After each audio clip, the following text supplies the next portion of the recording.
Entonces, en la clase de hoy vamos a abordar varios temas, entre ellos, por ejemplo, metabolismo bacteriano, lo que es la fermentación, aerobiosis, lo que es la detoxificación de especies reactivas del oxígeno, y luego cómo estas moléculas que se generan afuera, y adentro, digamos, cómo es posible que algunos nutrientes, para que se produzca este metabolismo, ingresen dentro de la célula, y vamos a hablar de los tipos de transportadores que existen, pero también no solamente vamos a hablar de lo que entra, sino que también lo que sale a través de la vía general secretoria y los exportadores tipo ABC. En la primera parte de la clase, yo voy a recordarle algunas cosas que ya yo creo que la vieron con bastante profundidad en bioquímica.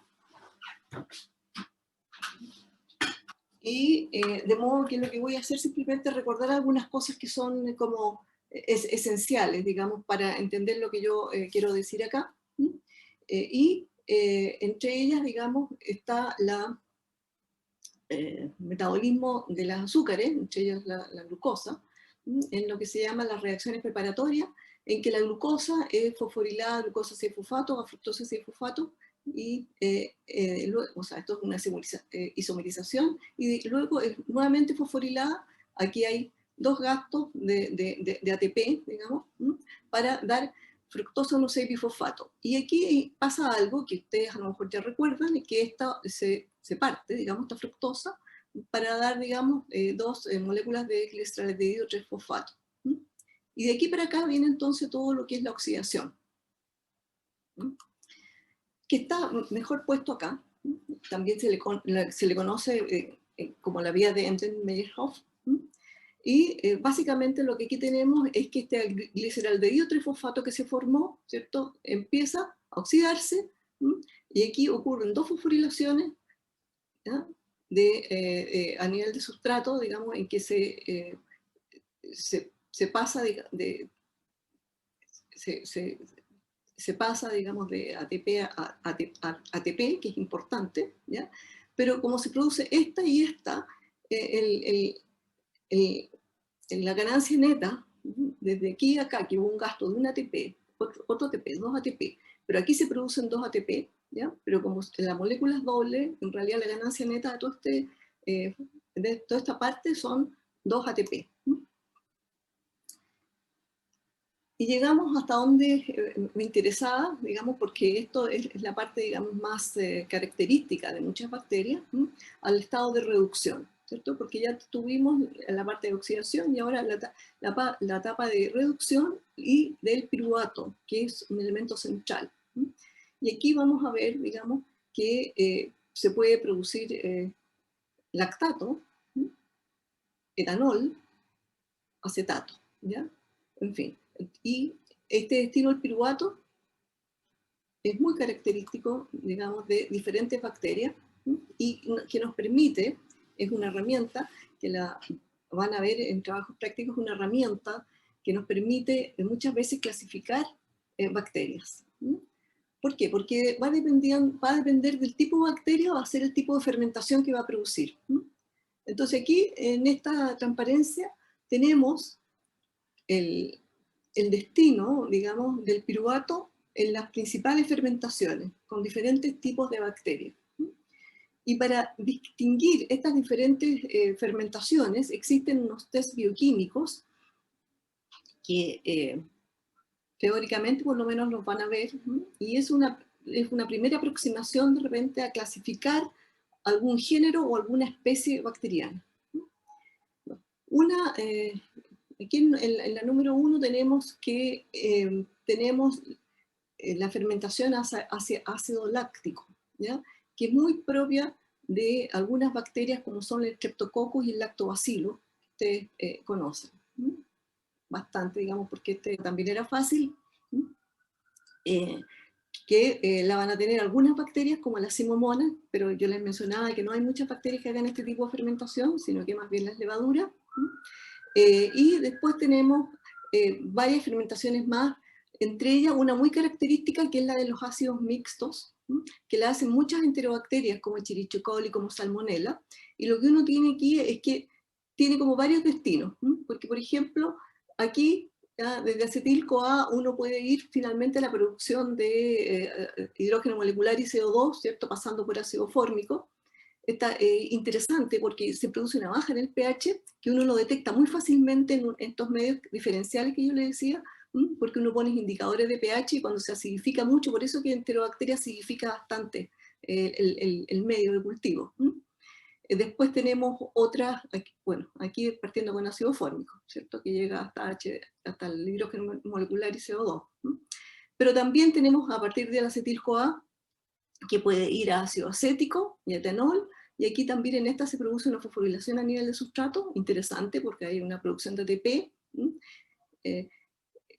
También aquí, de este acetil-CoA, uno puede ir al ácido acetoacético, ¿ya? Y ácido butírico, que esta es una típica fermentación butírica, que se llama, por producir este ácido butírico, y la tienen unas cepas la tienen el género de Clostridium. Clostridium es un anaerobio estricto, y algunos de Clostridium son muy, muy, muy patógenos.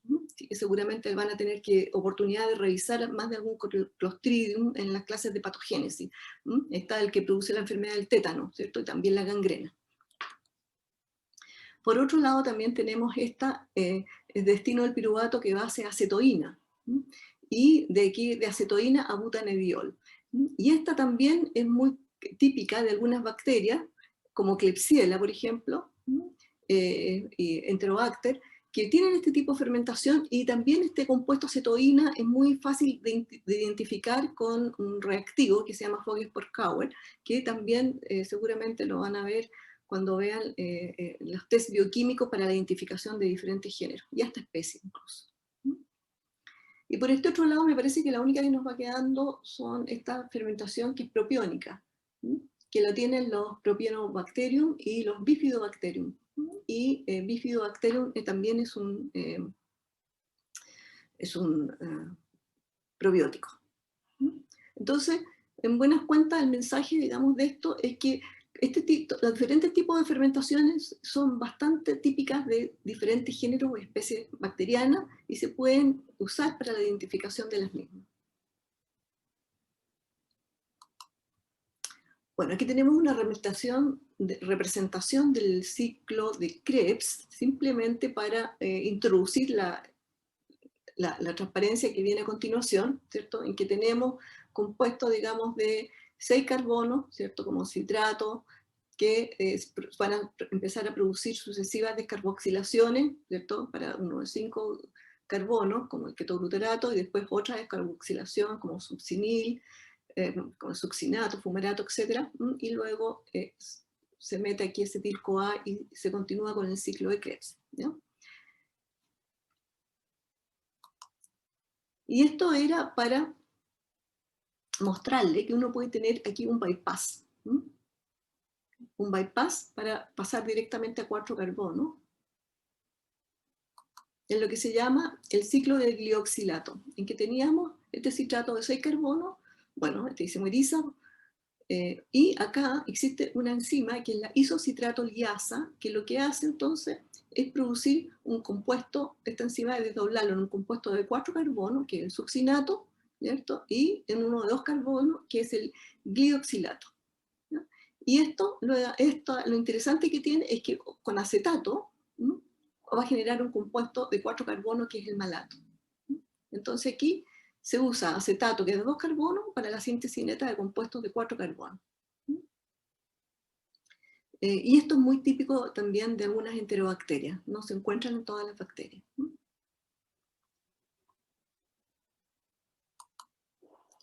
Bien, otra cosa que seguramente ustedes recuerdan de su curso de bioquímica, pero que es bueno hacer hincapié, es que las bacterias en general pueden sintetizar todos sus aminoácidos, ¿cierto?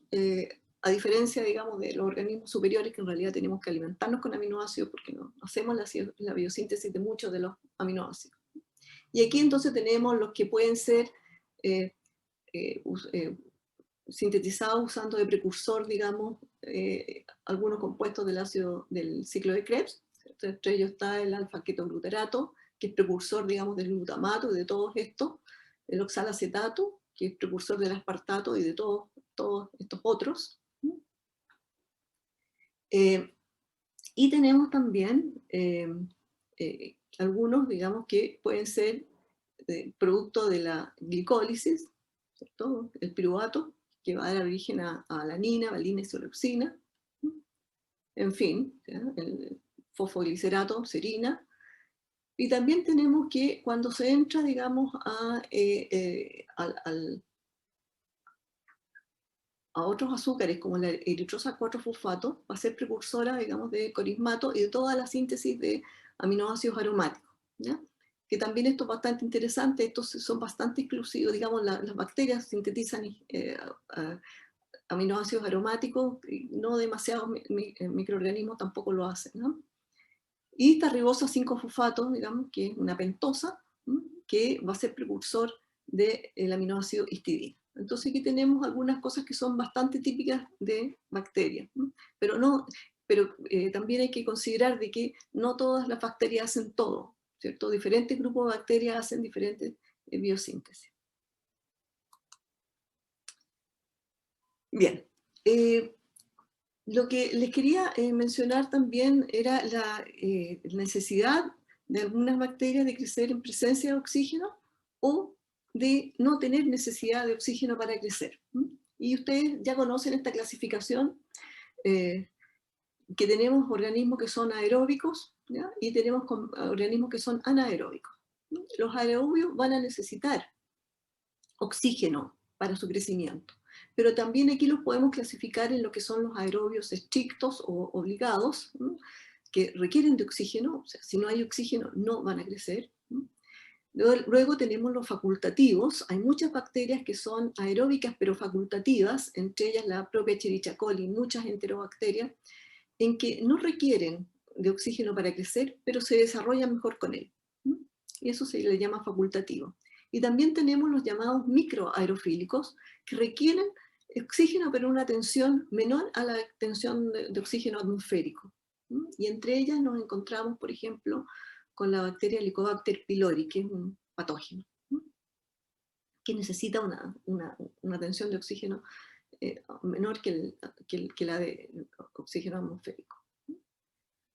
Bueno, entre los anaerobios nos encontramos con una situación similar, digamos, en que tenemos, bueno, primero no requieren oxígeno, pero tenemos lo que se denominan aerotolerantes, o sea que pueden crecer en presencia de oxígeno, pero no lo requieren, o sea, no necesitan oxígeno, pero si hay oxígeno le da como lo mismo. Y por otro lado tenemos los anaerobios estrictos, en que el oxígeno les daña o es letal. Y aquí entonces hay que desarrollar otro concepto de por qué, por qué hay microorganismos anaerobios estrictos en que si hay oxígeno, estos se mueren. Una representación, digamos, de cómo uno puede crecer diferentes microorganismos y más o menos saber si se trata de organismos aeróbicos facultativos o anaeróbicos. Y aquí lo que se hace, se tiene un tubo que contiene un medio, digamos que es semisólido, y que contiene tioglicolato, ¿ya? Que el tioglicolato es un agente reductor, ¿ya? Capaz de reaccionar con el oxígeno y reducirlo a agua. Entonces, aquí podríamos crecer, digamos, una bacteria anaerobia. Entonces, si uno siembra una bacteria, por ejemplo, en este medio, y ve que el crecimiento solamente está en la superficie, vamos a saber que es un organismo que es aeróbico, porque solamente aquí en la superficie uno va a encontrar oxígeno. Si por el contrario crecemos y nos encontramos con que solamente el crecimiento se va a concentrar hacia el fondo del tubo, vamos a saber que estamos en presencia de un anaerobio estricto. Si tenemos un crecimiento que es bastante parejo, pero que mayoritariamente uno lo ve de que está más concentrado en la parte de la superficie, aquí vamos a estar en presencia de un microorganismo que es facultativo. Si vemos que el crecimiento se concentra hacia la superficie, pero un poquitito, digamos, hacia el interior, digamos, del medio, por lo tanto aquí ¿cierto? La presión de oxígeno es un poquitito más baja, estamos en presencia de un microaerofílico. Y aquí donde tenemos un crecimiento que es parejo en todo el tubo y da exactamente igual aquí que acá, entonces estamos en presencia de un microorganismo que es anaerobio tolerante al oxígeno. Ahora, cuando tenemos un microorganismo como este, en que la presencia del oxígeno le es absolutamente tóxica, también crecer ese microorganismo es bastante dificultoso, porque nosotros tenemos un ambiente que tiene oxígeno. Y por lo tanto, la manipulación, ya desde la manipulación para adelante, va a ser compleja. Y para ello entonces se han creado algunas, digamos, en este caso una especie de campana, ¿cierto? En la cual uno puede reemplazar el interior de la campana, por ejemplo, el oxígeno por nitrógeno, ¿no? Y manipular desde dentro todo lo que uno quiera crecer o hacer con una bacteria que es anaeróbica estricta. Y aquí tiene como estas especies, digamos, de bolsas, que incluso unas tienen forma de guante, que uno puede meter los brazos, las manos y manipular, ¿no? Ahora, también existen para los grupos de investigación que trabajan con anaerobios estrictos, también existen unas cámaras grandes, así, como las cámaras frigoríficas, que son grandes, ¿ya? Que son, que se le ha sacado todo el oxígeno y se le ha reemplazado, por ejemplo, por nitrógeno molecular. Y bueno, hay que entrar con una especie de traje de hombre espacial, ¿sí? Para poder trabajar. ¿Sí? También algunos laboratorios ya más sofisticados tienen eso. ¿Sí? Pero hay alguna pequeña alternativa a esto, digamos, hay algunas bolsitas que se llaman gas pack, en que uno puede, en una bolsita anaerobia, también tener placas y hacer algunos cultivos. ¿Sí? Una versión un poquitito más económica de esto. Bien. Entonces ahora nos queda preguntarnos por qué es tan letal y tan tóxico el oxígeno para algunas especies, digamos, de anaerobios estrictos. Y esto tiene que ver que la reducción, digamos, del oxígeno a agua pasa por diferentes etapas, ¿ya? Y estos intermediarios en realidad son súper tóxicos, los intermediarios en este proceso, digamos, de reducción. Y lo que pasa es de que, y son tóxicos para todos, no solamente para los anaerobios estrictos, sino que para todos, los organismos en general, incluidos nosotros. Pero nosotros tenemos manera de detoxificar, ¿ya? Entonces aquí yo les voy a ir poniendo cuáles son digamos, los intermediarios tóxicos que se van formando en este proceso de reducción, digamos, de oxígeno a agua. Y en la transparencia que viene a continuación les voy a explicar cómo se detoxifican estas especies. Entonces aquí tenemos el oxígeno molecular que por la acción de un electrón va a pasar al ion superóxido. Y este ion superóxido, por la acción de otro electrón, más 2 protones, se va a convertir en peróxido de hidrógeno o agua oxigenada, que también es una especie tóxica. Y esta agua oxigenada, en presencia de un electrón más un protón, se va a convertir en agua más un radical hidroxilo, que es extremadamente reactivo y también es tóxico, para finalmente este radical hidroxilo más un electrón y un protón convertirse en agua. ¿Ya? Entonces, si uno ve esta reacción general, oxígeno molecular más 4 electrones van a dar 4 protones, más 4 protones va a dar 2 moléculas de agua. Y entonces, como yo les comentaba, todos estos productos, digamos, superóxido y el agua oxigenada son tóxicos para la célula. Pero también, así como les anunciaba, existe manera, digamos, de detoxificar estos compuestos. Y en el caso, por ejemplo, de la catalasa, que tiene 2 moléculas de agua oxigenada de peróxido de hidrógeno, lo que va a hacer es convertir estas 2 aguas oxigenadas en 2 moléculas de agua y oxígeno molecular. Ahora, existe también una peroxidasa, digamos, la catalasa es una peroxidasa, pero que no necesita de un cofactor, como en este caso, que es el NADH, para producir, digamos, la conversión del peróxido de hidrógeno a agua. ¿Sí? Aquí se usa entonces el peróxido de hidrógeno más NADH reducido, digamos. Perdón, NADH quiere decir que es NAD reducido, ¿cierto?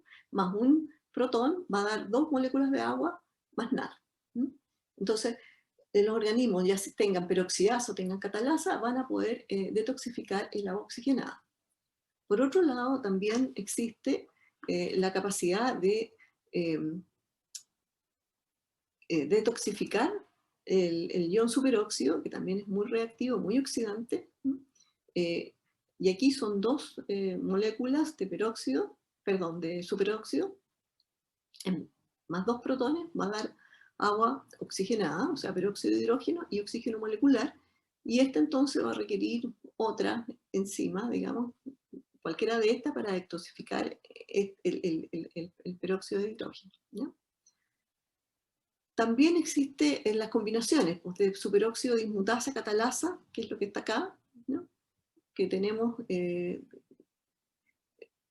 superóxido, ¿sí? 4 moléculas de superóxido, 4 protones para dar 2 aguas, más 3 moléculas de oxígeno molecular, y existe también la superóxido reductasa con la participación de un citocromo C reducido, en que el ion superóxido, entonces, más 2 protones, más este citocromo C reducido, va a dar agua oxigenada, más el citocromo C oxidado, ¿ya? Y este después se sigue detoxificando con cualquiera de estas 2 reacciones. ¿Qué quiere decir esto? Quiere decir que los organismos, digamos, que pueden crecer en presencia de oxígeno, tienen estos mecanismos para detoxificar. En tanto, aquellos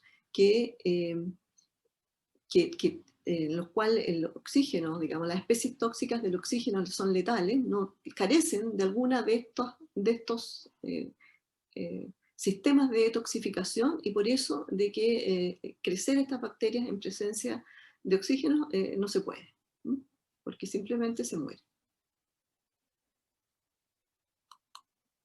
Aquí una cosa anecdótica es que yo les comentaba ahí, digamos, de que el agua oxigenada, digamos, el peróxido de hidrógeno es un compuesto bastante tóxico, ¿ya?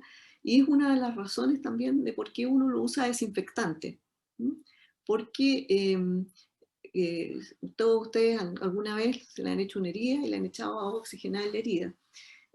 Obviamente que la concentración que uno usa en el agua oxigenada es lo suficientemente alta para que sea tóxica para todos, o sea que ahí no hay, aunque tenga catalasa, no lo va a poder detoxificar porque es mucho, ¿cierto? Aquí son las especies reactivas que se van formando y es capaz de detoxificar, pero si uno le echa lo que le echa cuando a una herida, digamos, va a ser tóxica igual para la bacteria que sea, pero va a ser especialmente tóxica para las bacterias, digamos, anaerobias estrictas.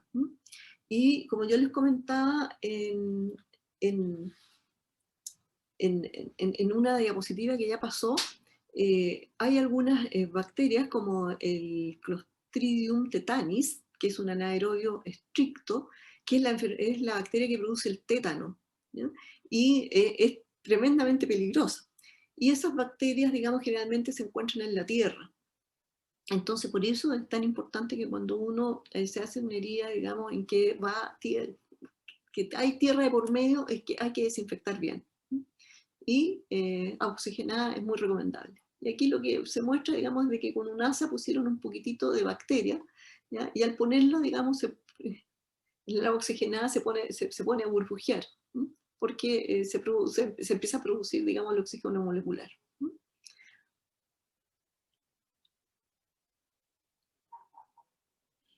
Bien.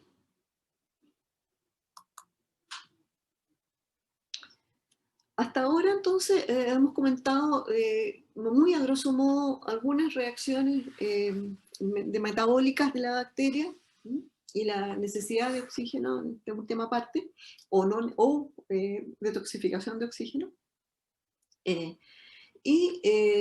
Ahora nos corresponde ver, digamos, si uno tiene bacterias creciendo en un cierto medio que puede ser ambiental, natural, o sea, en nuestro intestino. Bueno, siempre van a haber nutrientes para la bacteria porque va a necesitar de nutrientes para crecer, desde una fuente de carbono para adelante, ¿cierto? Porque puede que requiera de una fuente de carbono, puede que requiera de un aminoácido que está, en fin, de lo que sea que requiera para crecer. Y esto se encuentra en el medio. Y por lo tanto va a tener que hacer ingreso al interior de la célula para que ese nutriente pueda ser metabolizado, ya sea el azúcar, ya sea lo que sea. Y lo que tenemos en bacterias, los sistemas que tenemos en bacterias, uno los puede catalogar, digamos, en difusión simple, que es el agua prácticamente, que pueda difundir sin ningún problema y que no necesite nada especial. Después tenemos la difusión facilitada, que es un proceso que no requiere de energía, pero sí requiere de una proteína específica para que el nutriente o el metabolito el metabolito ingrese, digamos, dentro de la célula bacteriana. Luego tenemos algo que ustedes conocen bien, o por lo menos han escuchado bastante, que es el transporte activo, que en este caso, para que algún soluto, digamos, entre como transporte nutriente, lo que quiera que sea, al interior de la célula, es un proceso que requiere de energía, pero además requiere de una proteína específica que se llama carrier, ¿ya? Y esto es específico, también es saturable, y se acumula en concentración en contra de gradiente, ¿ya? A diferencia de los procesos de difusión. Y tenemos también un sistema que a lo mejor no han escuchado hablar, pero que también va a implicar un gasto energético, el sistema que se llama translocación de grupo, que requiere de energía, pero en rigor no es transporte activo. ¿Por qué? Porque el compuesto a la entrada se modifica. Entonces, no es lo mismo lo que está afuera que lo que entró finalmente, ¿ya? Y el sistema que vamos a ver es el sistema de translocación de grupo. Entonces vamos a empezar por el sistema, digamos, de difusión facilitada que requiere de una proteína membrana. Y aquí tenemos de ejemplo el glicerol. Está representada aquí una bacteria gram negativa, en que tenemos aquí membrana externa, acá, tenemos la capa de peptidolicán, que está acá, y tenemos la membrana interna o membrana citoplasmática, como quieran llamarla. Entonces, el glicerol, digamos, no tiene ningún impedimento de pasar la membrana externa. Aquí siempre hay porina. No hay muchas cosas que sean impermeables en general en las bacterias gram negativas, porque tiene porina. El peptidolicán, como ya vieron en la clase de Nicolás, tampoco es mayor barrera para el paso de algunos solutos, ¿cierto? Y sobre todo en gram negativas, que tienen una capa laxa. Hasta que llega, digamos, a la membrana interna, donde existe una proteína que se llama un facilitador de la entrada de glicerol y puede entrar, digamos, sin ningún gasto de energía. Pero luego, digamos, tenemos los procesos de transporte activo, en que sí vamos a requerir de energía. Y aquí voy a dar dos ejemplos, o más, no sé, pero porque encontramos algunas peculiaridades, digamos, en algunos sistemas bacterianos. Por ejemplo, vamos a hablar del ingreso de la lactosa. El sistema, digamos, de la lactosa es muy ilustrativo en bacterias porque da para mucho. No solamente da para lo que yo les mencionaba en la clase pasada, digamos, con la represión catabólica y el crecimiento diauxico, operadores, represores, etc., sino que también, por ejemplo, tiene un sistema de ingreso, digamos, que está dado por un carrier de lactosa. Pero aquí la moneda, digamos, energética es un fenómeno que se llama simporte, en que entran dos sustratos. Por un lado entra la lactosa, que está aquí en rojo, ¿ya? Y por otro lado entra un protón. que está aquí en verde. Y la gracia, digamos, es que la lactosa va a entrar en contra de gradiente y el protón a favor de gradiente, digamos. Y digamos, a favor de gradiente produce la energía, digamos, para el cambio conformacional, para que se produzca la entrada de la lactosa. Y ese proceso, entonces, de transporte activo se importa, porque son dos moléculas las que entran. Uno en contra de gradiente y la otra a favor de gradiente. Y aquí tenemos otros ejemplos de transporte activo, más en la línea de lo que ustedes conocen, digamos, que se puede usar, por ejemplo, ATP, como la molécula que de alguna manera provee la energía, ¿ya?, para que el transporte ocurra. Y vamos a hablar de dos moléculas, dos azúcares, uno es la galactosa y otro es la maltosa, por lo siguiente. Bueno, la galactosa no requiere de ninguna proteína, digamos, que ayude a la entrada más que cualquiera de las porinas habituales que hay, pero nada específico, que hay en la membrana externa, que también yo creo que ya las vieron con Nicolás. Y entonces va a pasar sin mayor consecuencia, digamos, sin mayor trabajo, hacia el periplasma, ¿cierto? Todo el espacio periplasmático, aquí está el peptidoglicán. Y podemos encontrar en el periplasma una molécula moléculas que son periplasmáticas, así se llaman, moléculas periplasmáticas, que en este caso concreto une a la galactosa, ¿ya? Y se llama galactosa binding protein, GBP, binding protein. Y vamos a encontrar, digamos, que muchos transportes activos tienen estas proteínas periplasmáticas que además después van a ustedes ver cuando vean quimiotaxis, esto puede tener otra función en la quimiotaxis, este tipo de proteína. Pero lo que hace la galactosa binding protein es unir galactosa y presentársela a los componentes de la membrana del transporte, de la importación de galactosa, para que penetre la galactosa. Ahora, ¿cómo son estos componentes de la membrana interna, digamos, que ingresan esta galactosa? Tienen una peculiaridad. Y la peculiaridad que tienen es que tienen un sitio de unión al ATP. ¿Ya? Y ese sitio de unión al ATP es bastante fácil de caracterizar, digamos, informáticamente. Pertenece a lo que se llama a la familia de importadores tipo ABC por ATP Binding Cassette, ¿cierto? ATP Binding Cassette, ABC. Entonces, este es un portador ABC y cuando ustedes vean que hablemos de algo que sea tipo ABC, estamos hablando, digamos, porque existe este cassette, ¿cierto? ATP Binding Cassette, que uno lo puede identificar, digamos, al analizar la secuencia de la proteína. Y ese dominio donde se une el ATP también se le denomina el dominio Walker. Si es que perdón. ¿Sí? ¿Digo?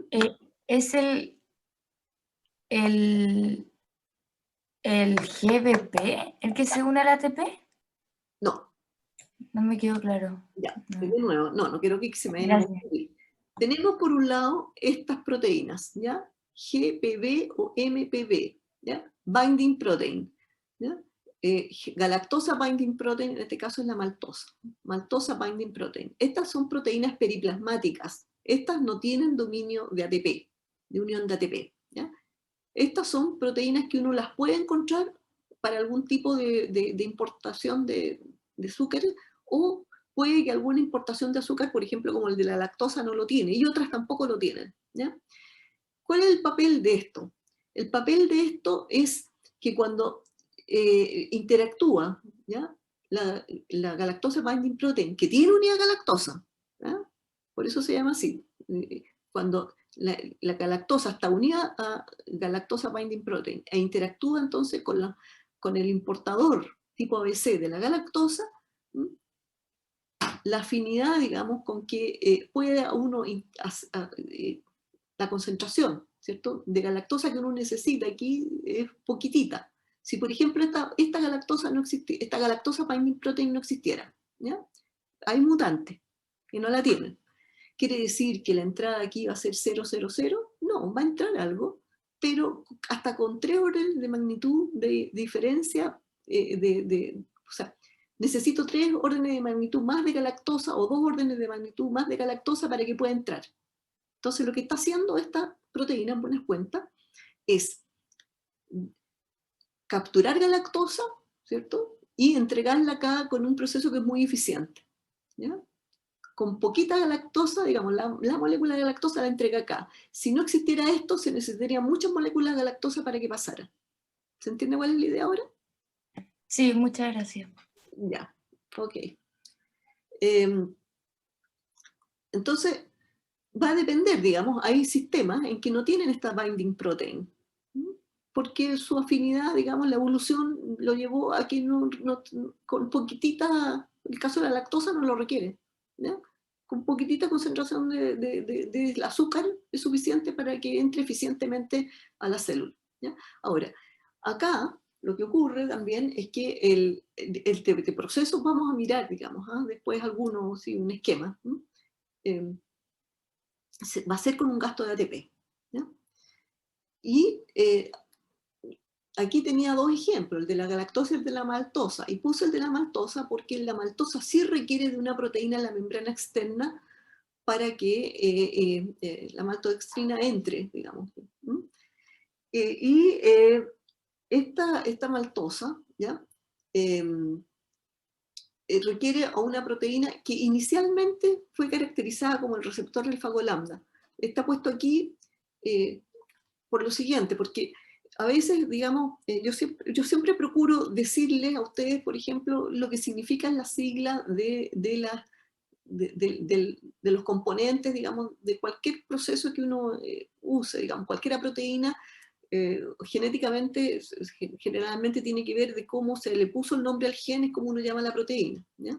Y en este caso, antes que se estudiara en profundidad el metabolismo de la maltosa, se descubrió de que si había mutantes, digamos, en esta proteína de la membrana externa, se perdía el receptor del fagolambda. Así que así se llamó inicialmente. ¿Sí? Esta proteína se llama LAMB, LAMB por lambda, ¿sí? Y después se vio que en realidad LAMB era parte del operón de la asimilación de la maltosa, ¿ya? Pero ya quedó bautizada, digamos, así. Entonces, por eso esto simplemente se lo pongo como un dato que es más bien anecdótico, ¿ya? Entonces, tiene esta membrana, digamos, que es una proteína de membrana externa, digamos, que se requiere para el ingreso de la maltosa, por lo tanto aquí se requiere eso, además tiene la unión de proteína periplasmática, la maltosa binding protein, y también tiene las componentes de la membrana interna que se requieren para el transporte activo de la maltosa. ¿Ok? Y aquí está un poco esto, lo mismo que yo les acabo de decir, pero en un esquema, quizás que es más fácil de entender, ¿cierto? Porque aquí tenemos la binding protein periplasmática, ¿cierto? Aquí está la sustancia transportada, que puede ser, los ejemplos anteriores, podría ser maltosa, podría ser galactosa, que se la entrega, por así decirlo, ¿cierto? Aquí, con poquititas moléculas que haya de esto, lo va a entregar y va a ser muy eficiente el proceso, la entrega, entonces, ¿cómo se llama? Al sistema de transporte activo, al importador tipo ABC que tiene, digamos, hacia el citoplasma su dominio de unión ATP, ¿ya? Y ahí entonces cuando ingresa la molécula de azúcar, digamos, a través del sistema. Profe, aquí el cassette sería la membrana, o sea, la proteína que está en la membrana.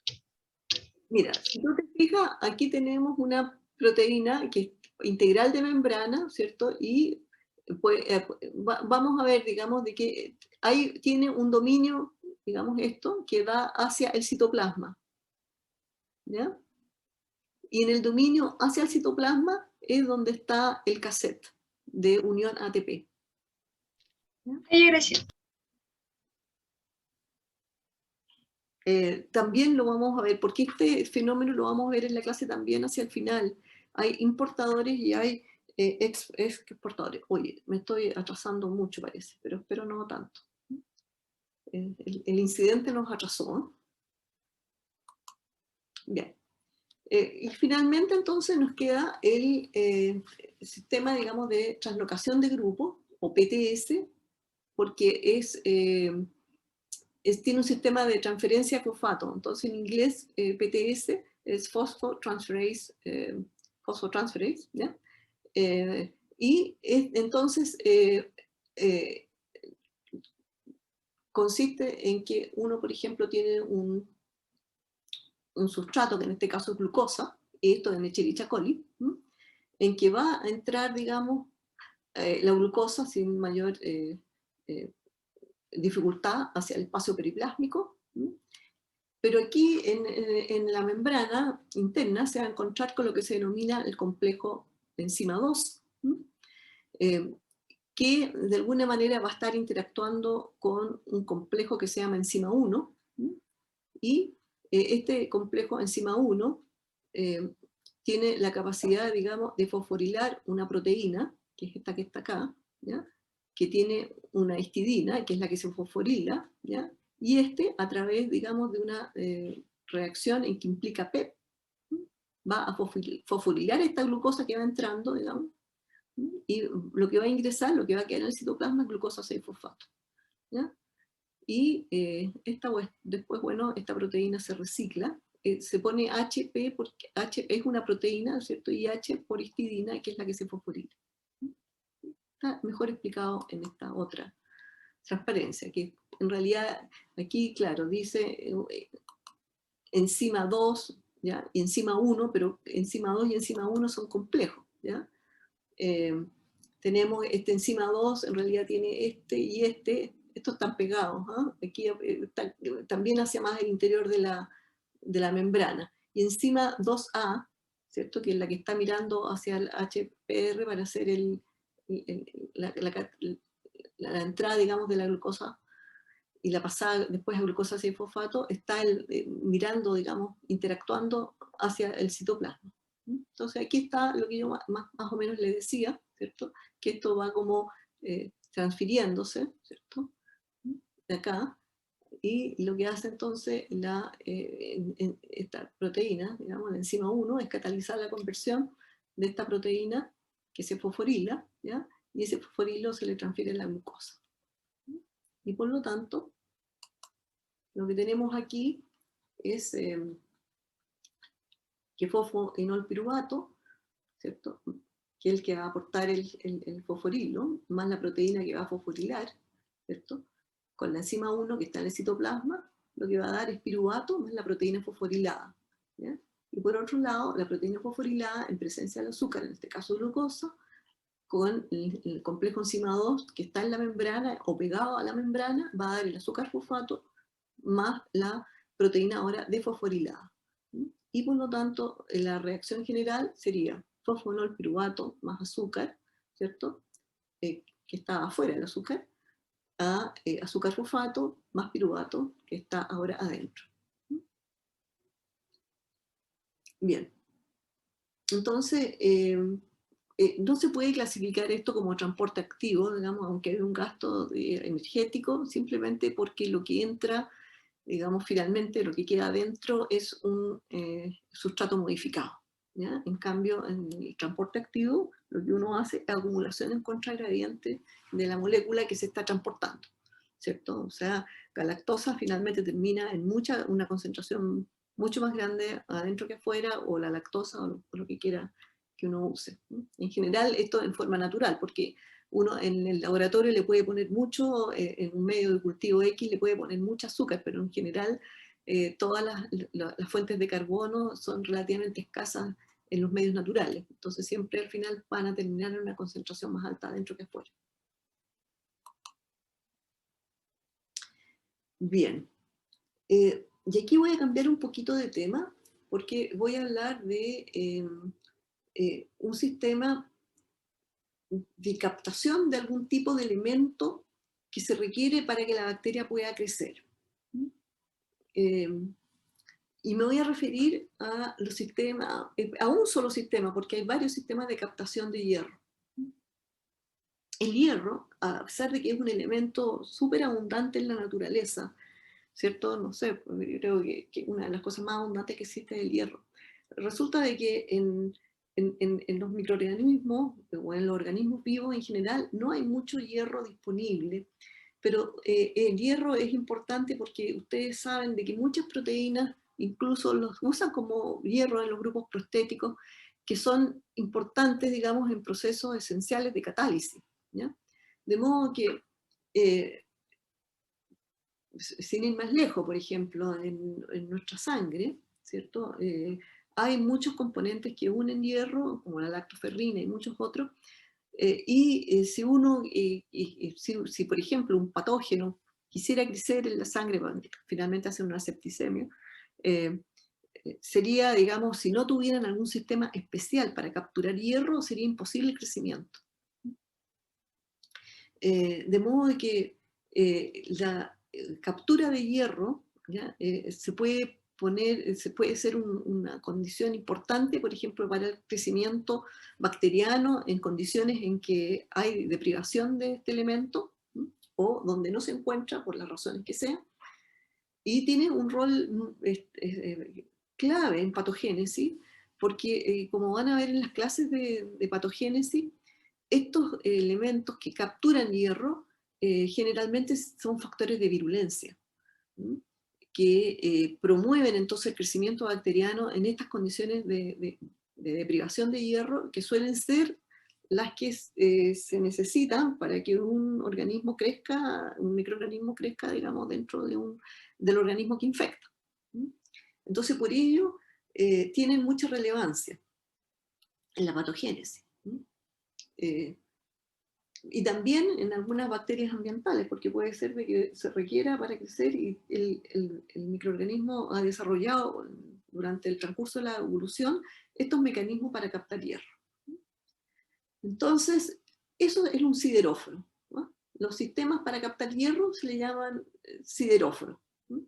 Y pueden ser diferentes moléculas, ¿no? Que no vamos a ver mucho en detalle porque no hay tiempo para ver todo, pero por lo menos para decir existen los sideróforos. Y yo voy a dar un solo ejemplo, ¿no? Que es este, que se llama enteroquilina. Se llama enteroquilina y también se llama enterobactina, de las dos maneras. Esto simplemente porque un laboratorio le puso enteroquilina porque se aisló de bacterias entéricas y que lava hierro, y por eso le pusieron enteroquilina, y el otro enterobactina, porque era de algunas bacterias. Entonces era de bacterias, enterobacterias, de bacterias entéricas. ¿En qué consiste?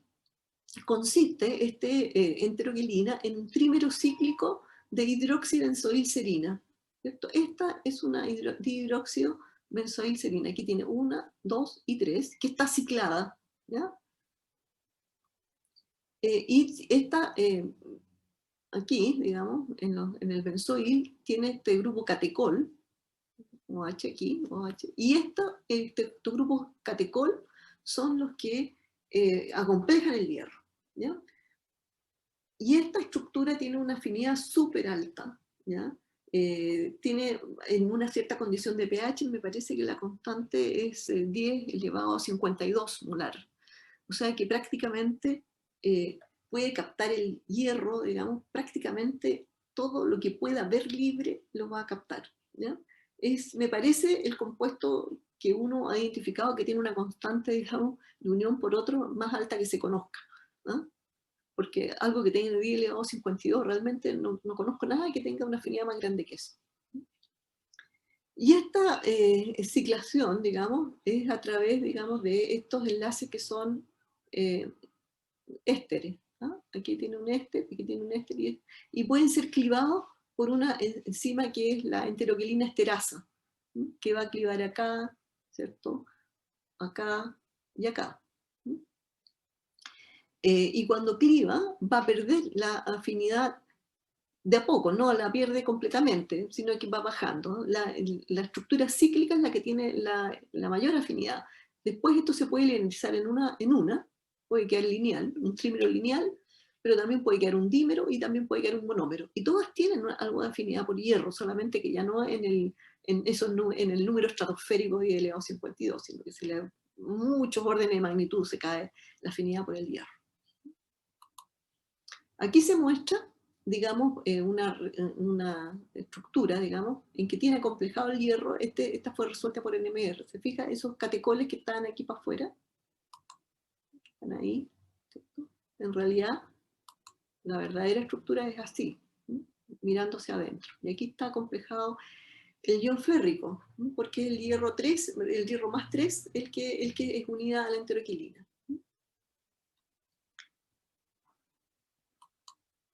Ahora, ¿cómo es que esto ingresa a la célula? Porque, ¿qué pasa? Este tipo de estructura tiene que ser sintetizada por la bacteria y tiene que ser exportada por la bacteria para que desde el medio extracelular capture el hierro y después haga su vuelta hacia el interior de la célula.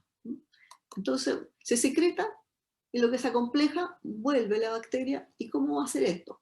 En el caso de esta en particular, ¿ya? Que es la enteroquilina o enteroactina, aquí la llaman enteroactina, van a haber receptores de la membrana externa que van a reconocer esta enteroquilina férrica, ¿verdad? Y la van a ingresar hacia el interior de la célula. ¿Y cuál es esto?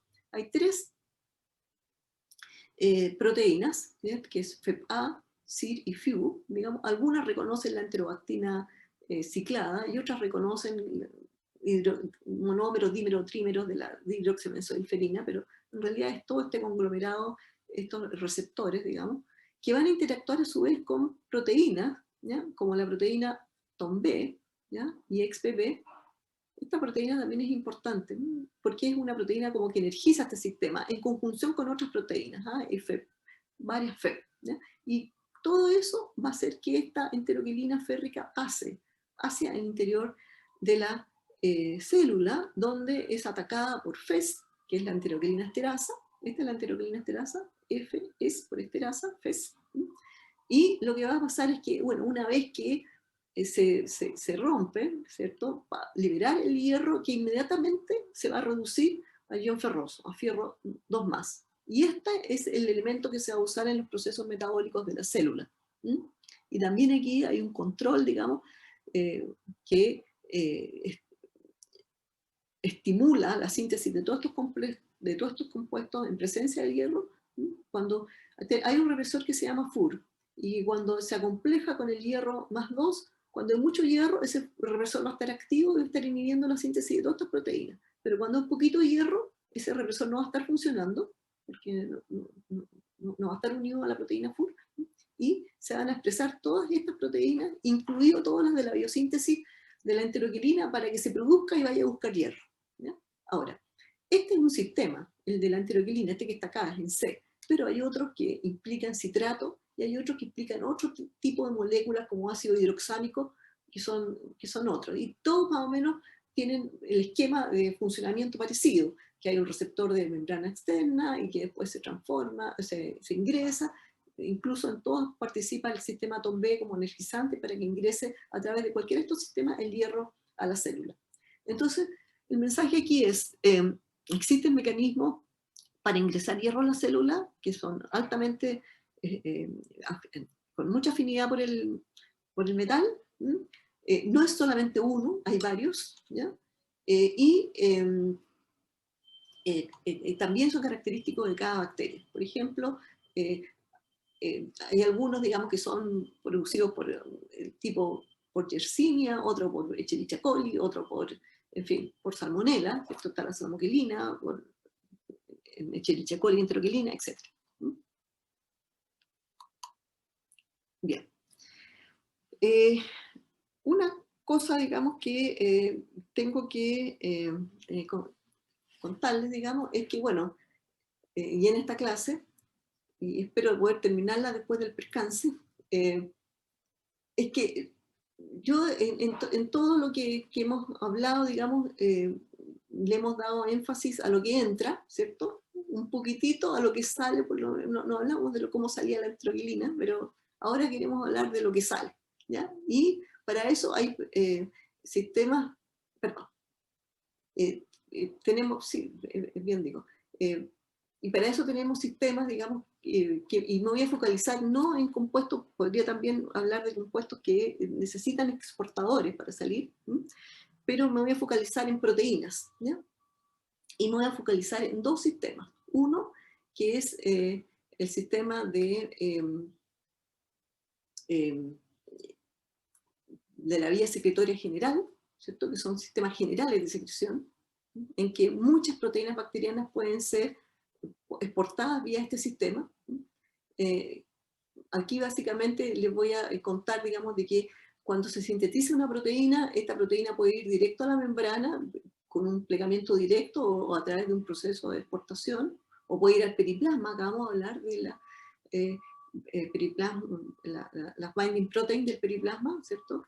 Hay que preguntarse, bueno, ¿y cómo llegaron allá? ¿Cierto? Porque se sintetizan en el citoplasma, bueno, ¿cómo van acá? O las proteínas que van de la membrana a la membrana externa. ¿Ya? También hemos hablado de varias proteínas de la membrana externa.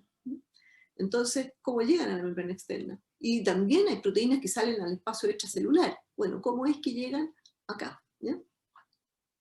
Y ahí vamos a hablar de dos sistemas. Uno, el de la vía general secretoria, ¿cierto? Que en inglés GSP, General Secretory Pathway, ¿ya? Y la vía general secretoria es porque, bueno, todos estos componentes están definidos genéticamente, porque a través de este sistema se pueden exportar diferentes proteínas, ¿ya? No es específico para una proteína, sino que para un conglomerado de proteínas, ¿ya? ¿Y qué tiene esta vía general secretoria? Tiene una chaperona molecular citoplasmática que reconoce de alguna manera las proteínas que van a ser secretadas por esta vía general secretoria, que pueden ser o no, esto puede o no puede ser, asistida por chaperonas del citoplasma, de las chaperonas no habituales, como la DNA-K, la AGRO-L, la AGRO-S. Y esto puede ser o como no puede ser.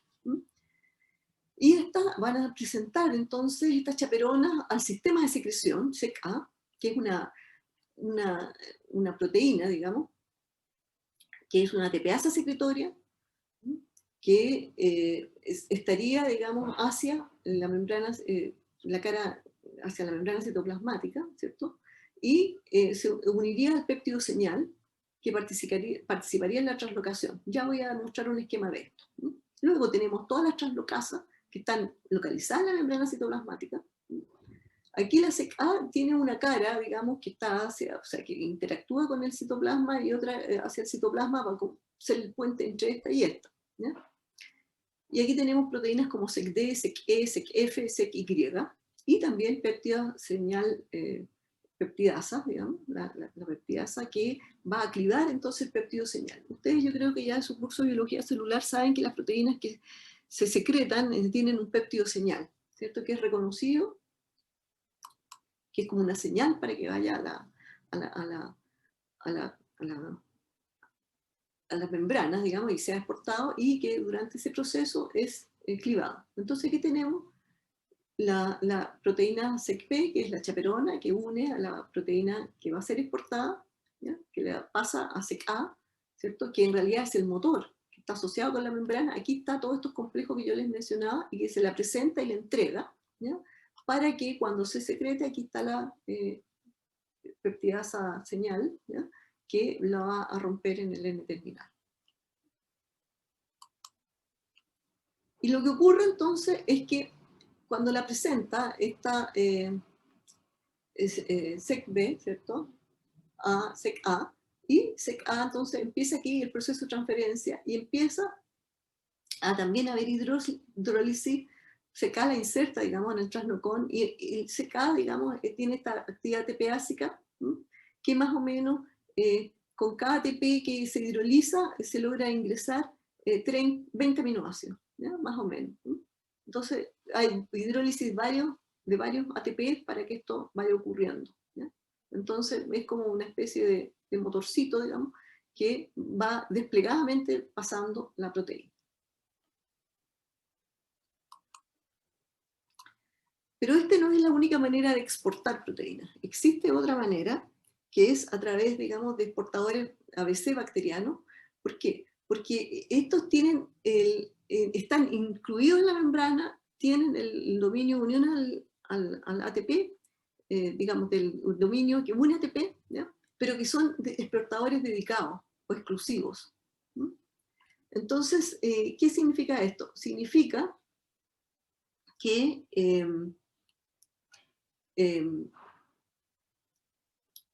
va a exportar exclusivamente una proteína, ¿ya? No cualquiera. Por ejemplo, en la vía general secretoria se pueden exportar, qué sé yo, algunas proteínas del pili, algunas proteínas de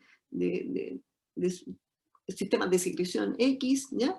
Pero acá, por ejemplo, significa que si se va a exportar, por decir algo, hemolicina, que es una proteína que se exporta hacia el espacio extracelular, va a ser hemolicina y no otra molécula, exclusivamente hemolicina. Y generalmente también eso tiene una organización genética definida, o sea, si la síntesis de hemolicina está asociada también a la síntesis de los portadores de hemolicina, ¿ya? Entonces esto significa que son exclusivos, y por eso se llaman dedicados, ¿ya? A esa proteína en particular. ¿Sí? ¿Y qué se puede exportar a través de estos portadores ABC, por el ATP binding cassette? Se pueden exportar proteínas, se pueden exportar péptidos, y también se pueden exportar algunos sustratos no proteináceos, ¿ya? ¿Qué otra característica tienen? Que son homólogos a lo que se denominan bombas de flujo en eucarionte, ¿ya? Y estas tienen importancia, sobre todo, digamos, cuando se bombean hacia el exterior algunos compuestos que pueden ser tóxicos para la célula. Ahora, en cáncer tienen especial relevancia estas bombas de flujo porque, no sé si ustedes han escuchado hablar, pero hay personas que le hacen un tratamiento con una quimioterapia y no les resulta con ese compuesto, y posiblemente porque tienen bombas de flujo para ese compuesto, entonces al ingresar a la célula lo sacan y son resistentes a esos compuestos. Entonces por eso que es importante también el estudio, digamos, de estas proteínas en general, y sirvió mucho de modelo estudiar estas proteínas para estudiar también estas bombas de flujo en el cáncer. Aquí tenemos algunos ejemplos. Yo, la verdad que no sé, voy a pedir la opinión estudiante. ¿Quieren que yo finalice mi clase acá? Porque es verdad que con el percance se atrasó, pero también va a quedar muy encima de lo que viene. Yo calculo que me quedan como unos 5 minutos o 10 minutos más. ¿Lo puedo hacer en la clase que viene o lo puedo terminar ahora? ¿Qué prefieren?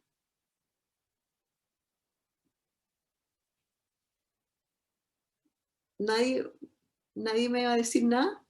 Ah, es que están escribiendo en el chat, profe. Es que no estoy viendo el chat, déjame ver. Dicen todos, por lo menos hasta ahora, que termina ahora. Ya, para no atrasar más. Perfecto.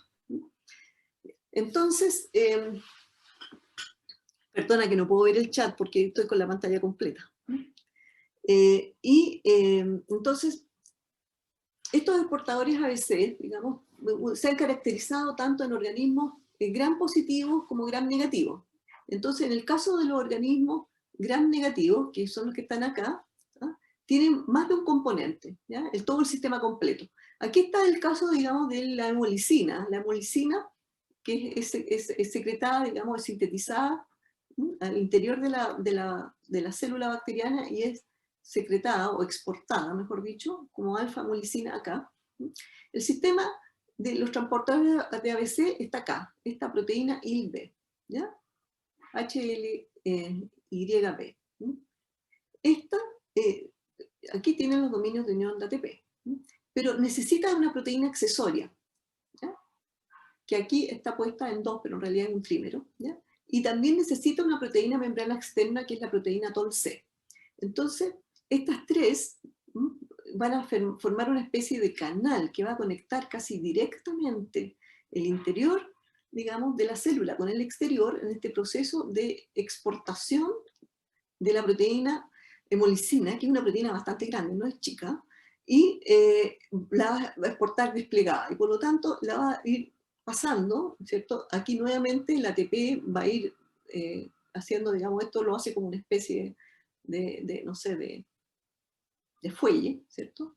Es un fuelle que se aprieta, se suelta, se aprieta, se suelta, digamos, y con eso va saliendo también la proteína, con el gasto de ATP consiguiente. El ácido policiálico también puede ser exportado, digamos, por este tipo de exportadores que están los ABC con sus accesorias, que están acá.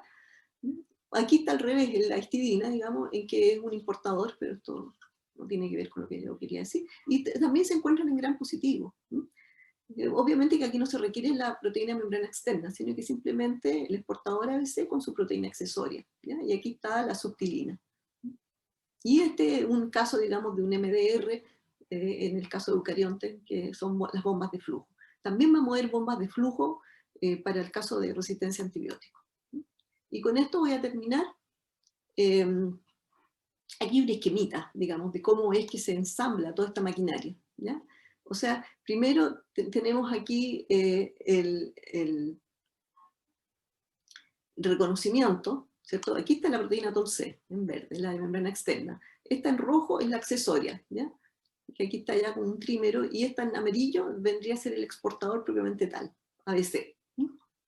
Entonces, va a haber un reconocimiento, digamos, el péptido señal, por esta proteína, digamos, exportadora ABC, lo cual va a promover, cuando está este reconocimiento, se va a promover el ensamblaje entonces de esto con la proteína TOL-C, ¿ya? Y va a empezar entonces a transportarse. Y aquí es cuando yo les decía que literalmente se hace como un poro que conecta el interior de la célula con el exterior, donde finalmente va a salir la proteína, bueno, y se va a desensamblar este sistema para volver a ensamblarse cuando nuevamente se encuentre una proteína, digamos, que necesita ser exportada, digamos, el péptido señal va a interactuar de alguna manera con el exportador para que lo reconozca y lo pueda empezar a exportar. Bien, yo creo que con eso termino. No sé si tienen preguntas. Todavía tenemos un ratito para eso. ¿Hay preguntas? ¿Nada? Chiquillo, no veo el chat, así que no puedo saber si me están diciendo... No, profe, en el chat no hay nada. Ya, ok. Bueno, si no hay preguntas, entonces yo finalizo la clase aquí, la voy a empezar a grabar, y nos vemos más ratito a las 10:15 para contestar las preguntas, digamos, de las clases pasadas. Y bueno, hasta más rato. Chao, profe, cuídese. Gracias, profe. Chao, profe. Nos Nos vemos. vemos. Nos vemos más. Gracias, profe. Chao. Chao. Ya, profe.